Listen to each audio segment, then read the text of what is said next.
नमस्कार, मैं हूं आलोक मेहता। एडिटर्स में आपका स्वागत है। हमारा अनुरोध है कि आप एडिटर्स देखें, लाइक करें, सब्सक्राइब करें, मित्रों को, ग्रुप्स को फॉरवर्ड करें और उनसे भी आग्रह करें कि वे भी सब्सक्राइब करें ताकि अधिकाधिक दर्शकों तक नियमित रूप से हमारी बात पहुंचे। उनकी राय, आपकी राय कमेंट्स के रूप में हमको मिलती रहे। भारत में अराजकता कौन चाहता है? भारत में आज़ादी सबको मिली है, लोकतंत्र सबके लिए है और उसकी कीमत कौन देता है? कीमत क्या जनता से वसूली जाए?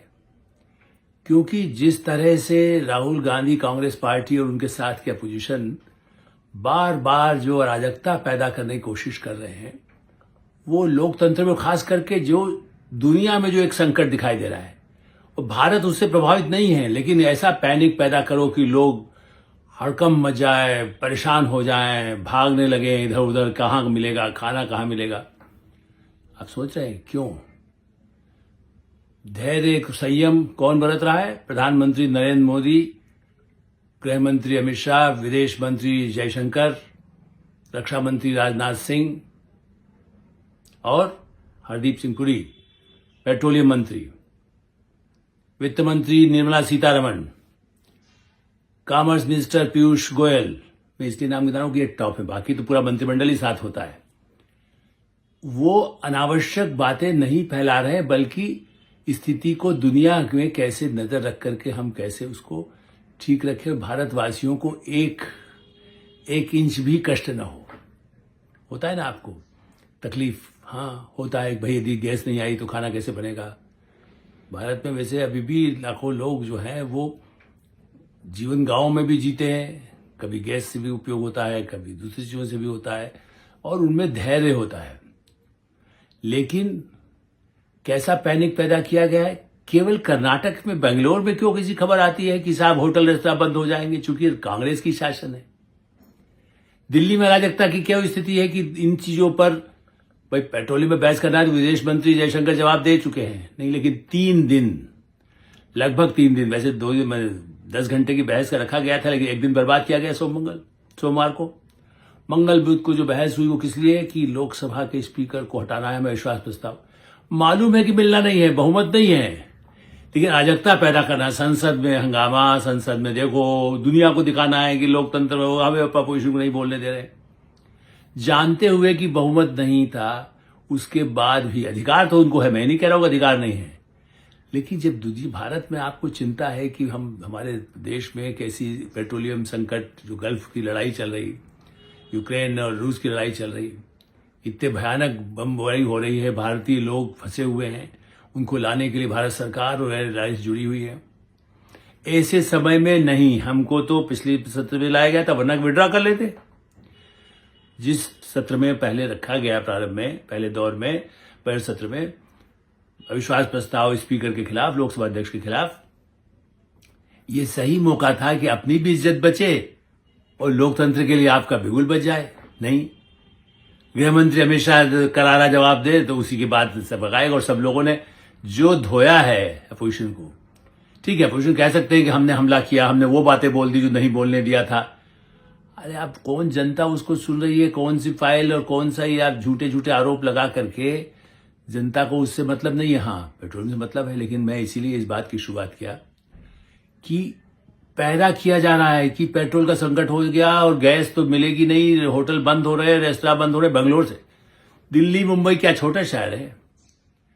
देश की राजधानी मुंबई तो आर्थिक नगरी है।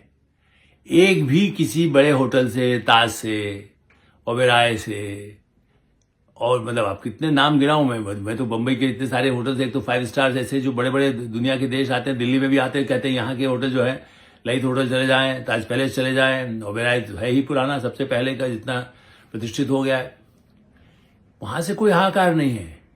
बंगलोर से चला दिया गया कि भाई रेस्तरां, उन्होंने कह दिया है कि देखिए हमारा गैस खत्म बस हो रहा है, क्योंकि वहां कांग्रेस की सरकार है, कई लॉबीज काम करती है, हो सकता है उन्हीं के होटल रेस्तरां थोड़ी कमी हो सकती है। लेकिन भारत सरकार ने जब स्पष्ट कर दिया, पेट्रोलियम मंत्री हरदीप सिंह पुरी लगातार दिन रात लगे हुए थे। देखिए, अमेरिका बात करनी तो रात को करना होगी, यूरोप बात करनी हो तो 4.5 साढ़े 5 घंटे का अंतर है, गल्फ कंट्रीज के साथ करना कहीं 2 घंटे का अंतर है। पूरी सरकार धैर्य संयम के साथ सबसे, और इसीलिए संयुक्त अरब अमीरात के वरिष्ठ राजनयिक भारत के साथ, जो भारत को अच्छी तरह, भारत की कूटनीति को समझते हैं, उन्होंने एक 24 घंटे पहले कहा कि भारत ही एक ऐसा देश है, प्रधानमंत्री नरेंद्र मोदी एक फोन से इजराइल ईरान की इस लड़ाई को रोकने का गंभीर उन कोशिश कर सकते हैं या वो रुकवा सकते हैं। उन्होंने तो इस एक्सट्रीम पर कहा एक फोन कॉल पे खत्म हो जाएगा, जबकि भारत सरकार इस गलतफहमी नहीं रहती। कोई आपकी तारीफ भी करे तो मोदी जी ना तारीफ से ज्यादा घबराते, मतलब ज्यादा एकदम हो जाते हैं कि एकदम वाह विभूत होकर हम कुछ भी कर देंगे, ऐसा कहेंगे ट्रंप की तरह। He is not Donald Trump कि मैं तो बस एक दिन में 24 घंटे में दुनिया की लड़ाई खत्म, शांति का मुझे दे दो नोबेल। प्रधानमंत्री सही है कि वो संयुक्त अरब अमीरात के साथ भी उनका संपर्क, ओमान के साथ भी है, सऊदी अरब के साथ भी है, इजराइल के साथ भी है, अमेरिका के साथ भी है, रशिया के साथ भी है, चीन के साथ भी है। खुद कहीं करना है वहां, वरना विदेश मंत्री कर रहे हैं और कोई राजनीति कर रहे। जरूरी थोड़ी कि हम ही फोन उठाकर बात करें। इतना कॉमन सेंस अपोजिशन में राहुल गांधी को नहीं है। भाई जब 40 देशों से, देखिए मैं अब सूची तो नहीं पढ़ सकता पूरी, रूस से तो उसने बड़ा मेहरबानी किया, झूठ बोलता है ट्रंप। उसके पहले भी भारत तेल खरीद रहा था रूस से। ठीक है, हम जिससे तुमने प्रतिबंध लगाया, तुम अपना जानो, तुम लगा टैरिफ लगाना तो टैरिफ लगा दो, तुम्हारी सुप्रीम कोर्ट ने भी बना कर दिया है उससे। तो भारत तो एक समय में ईरान से भी ले रहा था तेल, अब इस समय नहीं ले रहा है क्योंकि तो वैसी स्थिति खराब है। लेकिन सऊदी अरब से भी लेता है, दूसरे अरब कंट्री से भी लेता है, अफ्रीकाई कंट्री से भी लेता है, अब तो कनाडा से भी ले रहा है, अमेरिका से भी उसने कहा चलो 4% तुमसे भी ले लेंगे। 40 देशों से पूरे उसकी रणनीति। इसीलिए अगले 50-60 दिन, 2 महीने तक तो कोई भारत के पास कोई समस्या ही नहीं है। अनाज के भंडार इतने भरे हैं जो दूसरे देशों को देने के लिए जहाज पड़े हुए हैं, जहां चूंकि कल रास्ते बंद हो गए। भारत का चावल, भारत के और सब्जी फल जो संयुक्त अरब अमीरात भी जाती है, दुबई जाती है, अबू धाबी जाती है, वहां के लोग भारत पर निर्भर हैं। खाली नेपाल और भूटान और श्रीलंका नहीं निर्भर होते हैं कुछ चीजों में भारत के। दूसरे कंट्रीज, अरब कंट्रीज भी भारत के इस जो हमारे फ्रूट्स है, हमारे वेजिटेबल्स हैं, हमारे दूसरे प्रोडक्ट हैं, खाने का सामान है, उसमें बड़े यही नहीं कि वहां 1 करोड़ भारतीय तो हमारे रहते ही हैं इन सब पूरे इलाकों में, गल्फ में। उनकी सुरक्षा का इंतजाम, उनके लिए दूतावासों की सतर्कता। लेकिन क्या है, हाहाकार मचाना। देखिए आज भी सदन में कुछ कांग्रेस नेता बाकायदा यही देखिए तेल संकट हो रहा है, बता दीजिए सरकार। क्या बताए, सार्वजनिक रूप से जारी कर दिया गया कि भाई इतने हम ले रहे हैं, कोई पैनिक मत होइए।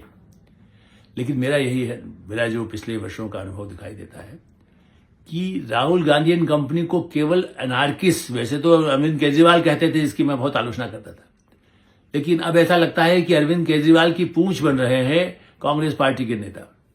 पूंछ, क्योंकि असली तो फिर भी अरविंद केजरीवाल अपने ऊपर बड़ा साफ सुथरा है। इसीलिए तो राहुल गांधी ने अपने उस अविश्वास प्रस्ताव में उनके लिए लाया जा रहा है, दस्तखत उनका नहीं है। वो दूसरे उनकी तरफ से बोलते रहे, प्रस्ताव भी करा दिया। भाई हमारे पार्टी के ऐसे नेता जिसको देश में कोई ज्यादा न जानता हो, मोहम्मद जावेद, डॉक्टर मोहम्मद जावेद, प्रोफेसर जावेद, ठीक है वो नेता हैं, चुने हुए हैं लोकसभा में, अधिकार है किसी का। लिए आप सामने ऐसा क्यों रख रहे हैं? भाई सोमनाथ चटर्जी लाए थे ना प्रस्ताव लोकसभा स्पीकर के खिलाफ, एक समय बलराम जाखड़ के खिलाफ, तो वो नेता थे ना प्रतिपक्ष के, उस नेता के साथ किया ना उन्होंने। यहां क्या है, नेता तो पीछे छुप जाए, भाई मेरा नाम नहीं, मेरे लिए लड़ो, मेरे लिए लड़ो। आपके लिए लड़े, दूसरे अपना गला काटे, दूसरे दुश्मन हो जाए, दुनिया में लोग हंसी उड़ाए कि भाई जो स्पीकर इतना समय तुम्हें देता है, रिकॉर्ड समय दिया गया, भाई इसीलिए मैं हिसाब है, तो आपने पार्लियामेंट सुना होगा, इसलिए मैं सब हिसाब किताब नहीं दे रहा हूं ना, मुझे बीजेपी को डिफेंड करना है। मेरी आपत्ति तो यही कि इन 2 दिनों में जैसा जगदम्बिका जो पीठासीन अधिकारी मैंने स्पीकर की पोस्ट पे बैठे थे, उन्होंने जब कहा कि 9 करोड़ रुपया पर खर्च बर्बाद हो जाता है यदि आप एक दिन काम नहीं करते हैं, पूरे दिन भर का खर्च है 9 करोड़, तो अंदाज लगाइए लगभग 30 करोड़ रुपया आपने किया किस लिए? विश्वास प्रस्ताव जो पास होना नहीं है, खाली बुराई आप हमारी कर दीजिए, हम आपकी कर देते हैं। चलो मैं तो यही कह रहा हूं कि बीजेपी भी क्या करती, नहीं बोलना तो जरूरी था कि नहीं, बीजेपी या उनके एनडीए के सारे घटक, वो चिराग पासवान भी बोलेंगे, वो ललन सिंह भी बोलेंगे, जितने लोगों को बोलना था, जिनकी इच्छा थी, सब बोले। तो मेरा मानना है कि ये एनडीए वर्सेस करने में ठीक है, संसदीय परंपरा में एक रिकॉर्ड बन जाएगा, इतिहास के साहब लाए थे और प्रस्ताव गिर गया। इतिहास में तीसरा अध्याय हमने 3 पहले आए थे, चौथा कर दिया हमने। इतिहास में नाम लिखाने के लिए जिस समय देश में आप पानी का संकट, गर्मी में कितनी गर्मी बढ़ रही है, मैं कह रहा हूं, आरोप लगाते थे कि दिल्ली में कुछ इलाकों में, पूर्वी दिल्ली में कीड़े वाला पानी क्यों मिल रहा है, अखबार में छप रहा है ना, गंदा पानी क्यों आ रहा है, प्रदूषित पानी क्यों आ रहा है। सरकार जब कह रही है, किसके पाप है वो? आम आदमी पार्टी के पाप है, बीजेपी के पाप है, कांग्रेस के पाप, किसके? किसी ने तो ठेके के दिए होंगे। वाटर में, सोसाइटीज में ऐसा पानी आ रहा है। या कई इलाकों में, वो बंगलौर में कितना संकट पानी का हो रहा है, वो तो वहां तो कांग्रेस की सरकार है। कितने ही राज्यों में, बुंदेलखंड में यदि है तो वहां पर क्या समस्या, उसके लिए क्या डिस्कस किया जाए, क्या हमें ऐसी चुनौती आ रही है। लेकिन नहीं, कोविड में फेल हो गए, सिंदूर में फेल हो गए, इसमें फेल हो गए, चीन के घुस गया। मतलब इतनी अनावश्यक बात करा करके जनता में अफवाहों के जरिए एक धोखा देने का काम, मैं तो ये कहता हूं। मैं बीजेपी के पक्ष की बात नहीं कर रहा हूं, बीजेपी की गलतियां हो सकती है। मैंने कहा ना, मंत्रालयों की सूची हम निकाल करके दे देंगे कि इतनी कमियां यदि कहीं पर है तो आप करिए। प्रश्नोत्तर काल में देखिए कितने अच्छे अच्छे सवाल होते हैं। एक मैं इसके लिए बहुत दूंगा बधाई उपराष्ट्रपति राधाकृष्णन, या वैसे शोभना चटर्जी मैंने तो अब नहीं है, लेकिन जो जैसे लाया गया ओम बिरला जी के खिलाफ प्रस्ताव, तो अभी वो चूंकि नहीं पीठासीन है, लेकिन जो पीठासीन प्रश्नोत्तर काल में, जबकि हल्ला मचा, लोकसभा में नहीं चलने देते, लेकिन सवाल कितने, शिवराज सिंह चौहान ने कितने महत्वपूर्ण जवाब दिए। मैं पूरा पार्लियामेंट सुनने की मेरी आदत है, आज से नहीं, जब से मैं पार्लियामेंट कवर करता था। अब वो टेलीविजन पर आता है तो वहां बैठने की जरूरत नहीं, गैलरी में। कई मंत्रियों ने जितने महत्वपूर्ण जवाब दिए उसको कोई देखे। स्वास्थ्य के बारे में क्या हो रहा है, कहीं मैं तो कह रहा हूं कि खुद भाई उड़ीसा की सांसद बीजेडी के हों चाहे किसी पार्टी के, उन्होंने कहा कि एम्स में लोग अच्छी स्वास्थ्य सुविधा नहीं है। नड्डा जी, आप स्वास्थ्य मंत्री हैं, वो बैठे हुए, लेकिन उनको अधिकार है शून्यकाल में अपना बताने का, तो उन्होंने पूरे कहा। उस पर कोई नड्डा जी जवाब नहीं दिया तत्काल। हो सकता है वो उस पर आगे कार्रवाई करे। अस्पतालों में यदि बुरी हालत है कहीं पर, बड़े अस्पतालों में, दिल्ली में भी, एम्स जैसे में भी, यदि लोगों को तत्काल इलाज नहीं मिल रहा है, यदि आईसीयू में ही की सूचना नहीं मिल रही, तो यदि कहते भाई वहां पर कैमरा सीसीटीवी लगा दीजिए, जिससे कि जो उसके साथ आया हुआ वो देख सके कि हो रहा है कि कोई आईसीयू में है भी कि नहीं है। ऐसी दुर्घटनाएं होती है कई बार, ऐसे अस्पताल प्राइवेट में तो और भी ज्यादा है, वहां तो मृत्यु हो जाती है। उसके बाद वो लिखवा लेते हैं भाई कुछ नहीं, आपने जिम्मेदारी आप ही की है, यदि कुछ गलत भी हो गया तो मेरा कहना है कि ऐसे स्वास्थ्य से संबंधित, शिक्षा से संबंधित, रोजगार से संबंधित भी आप उठाइए ना कि भाई इन राज्यों में ये स्किल डेवलपमेंट में ये हमारे कमी, हमारे पास और चाहिए। लेकिन नहीं, ऐसा प्रस्ताव लाना है, गैस का संकट हो जाएगा, पेट्रोल लाइन लग जाएगी। पेरिस और लंदन में लाइन लगी हुई है, वहां परेशान है, जबकि यहां 140 करोड़ की आबादी में यहां कोई पैनिक पेट्रोल पंप में दिल्ली और बंबई में नहीं दिखाई दे रहा है। उज्जैन, इंदौर में या जयपुर में नहीं दिखाई दे रहा है। त्रिवेंद्रम में, कोची में नहीं दिखाई दे रहा है। चेन्नई में नहीं दिखाई दे रहा है। लेकिन कहां ऐसी सरकार है तो देखो पेट्रोल नहीं मिलेगा, डीजल नहीं मिलेगा, बरने वाले हैं, सब डूबने वाला है। जिस तरह का जो रो है, ये लोकतंत्र के लिए शर्मनाक है। इसलिए मैंने आज इस पर बहुत तीखी जो अपनी टिप्पणियां की है। इसलिए अविश्वास प्रस्ताव तो सही है कि कोई उसमें कुछ हो रहा है था, ओम बिरला की सारी दुनिया देखती है, तो कोई लोकसभा या राज्यसभा का प्रसारण पूरे विश्व में देखा जा सकता है। अब ये तो कोई है नहीं कि सदन में आकर बैठ के देखना है। कितना फेयर वो सबके साथ कर रहे हैं। ठीक है, बीजेपी उनकी पृष्ठभूमि है, कभी कांग्रेस की भी थी, कई अच्छे थे। मैं कह रहा हूं सोमनाथ चटर्जी बहुत अच्छा प्रबंध करते थे, पी संगमा अच्छा करते थे। इवन मैं तो ये मानता हूं कि बलराम जाखड़ भी अपने ढंग से अच्छा करते थे, शिवराज पाटिल भी ठीक करते थे, मनोज जोशी भी अच्छा करते थे। तो कितने ही लोगों को मैंने देखा है। मैं उनकी बात नहीं कर रहा हूं। शंकरदयाल शर्मा जी सभापति होते थे राज्यसभा के, उपराष्ट्रपति के नाते वेंकट रमन होते थे। तो हमारे यहां तो बड़ी अच्छी परंपरा रही है और आज भी है। पी राधाकृष्णन आए हैं, उन्होंने एक जिस ढंग से गरिमा के साथ चला रहे हैं, वो एक अपने आप में एक नया अध्याय है। इसलिए मेरा निवेदन है कि जनता को भी जागरूक होके लोकतंत्र और अराजकता में जो चुनाव करना है तो लोकतंत्र को करना होगा, धैर्य और संयम को करना होगा। दुनिया में जिस तरह से कोविड में हम बहुत अच्छी तरह उसके निपटने में सफल रहे, बहुत कुछ नुकसान हुआ। इस बार ऐसी स्थिति तो नहीं है कि लोगों को मरने की, लेकिन फिर भी यदि 2 महीने तक संकट नहीं हो सकता, उसके पहले तो 1 हफ्ते में 10 दिन में खत्म ही हो जाए लड़ाई। बहुत सारे रास्ते खुल भी रहे। पहले दिन $120 जाने की बात आई थी, उसके बाद तो $100 हो गया, और उसके बाद 90 होने की बात आई।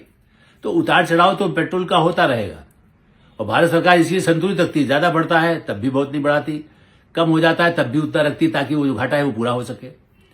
तो मुझे लगता है कि विश्वास करें, व्यवस्था पर विश्वास करें, क्योंकि हमने आपने उनको चुना है, और वो भी विश्वास करें लोकतंत्र में प्रतिपक्ष की एक सकारात्मक भूमिका पर भी विचार करें, विरोध करें अच्छे मुद्दों पर जिनसे किस जनता की समस्याएं हल हो सके। एडिटर साइड में ही विराम देते हैं। आप एडिटर साइड देखते रहें, लाइक करें, सब्सक्राइब करें, मित्रों को ग्रुप्स को फॉरवर्ड करें, और आपकी कोई राय हो तो अवश्य अवगत कराएं। धन्यवाद, नमस्कार।